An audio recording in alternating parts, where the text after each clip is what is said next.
ഞാൻ ഒരു ഖബർ സിയാറത്തിന് പോയതാ.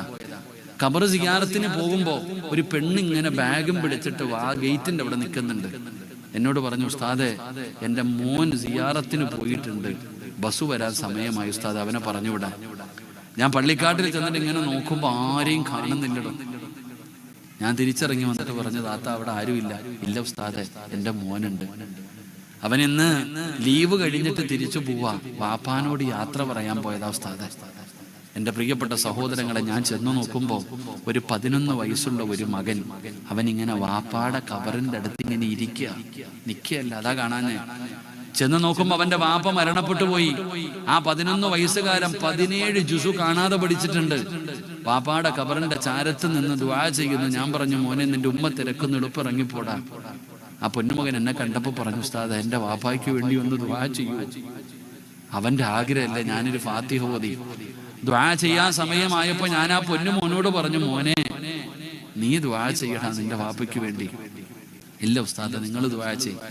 ഞാൻ അവിടെ നിന്ന് ഇങ്ങനെ ദുആ ചെയ്തു, അല്ലാഹുവേ ഈ പൊന്നുമോന്റെ വാപ്പാടെ ഖബർ നീ സ്വർഗമാക്കണേ അല്ല.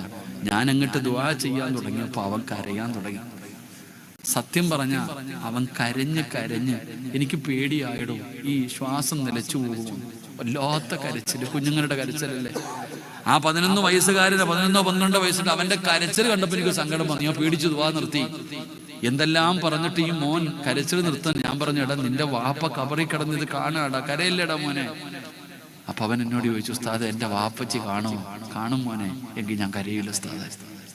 അവസാനം അവൻ വാപ്പാടെ ഖബറിന്റെ ചാരത്ത് നിന്നിട്ട് പറയുന്നു, വാപ്പാ 17 ജുസു ഞാൻ കാണാതെ പഠിച്ചു, എനിക്ക് ബാക്കി കൂടെ പഠിക്കണം, ഹാഫിള് ആവണം, എൻ്റെ ഉപ്പാനെ എനിക്ക് സ്വർഗത്തിൽ കൊണ്ടുപോകണം. അള്ളാഹു ആ പൊന്നുമോനെ ആ ഭാഗ്യം കൊടുക്കുമാറാകട്ടെ.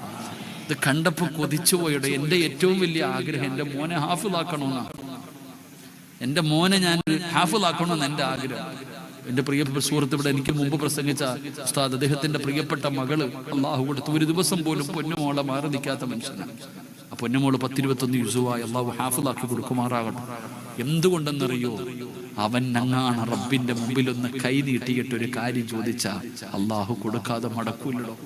ഖുർആൻ ഓതണമെങ്കിൽ, ഖുർആൻ പഠിക്കണമെങ്കിൽ അവൻ ആരെന്നറിയുവോ? അഹ്ലുൽ ഖുർആൻ, അള്ളാഹുവിന്റെ ഏറ്റവും അടുത്ത ആൾക്കാരാ ഖുർആനിന്റെ അഹ്ലുകാര്. അള്ളാഹു നമുക്ക് ഈമാൻ നൽകുമാറാകട്ടെ.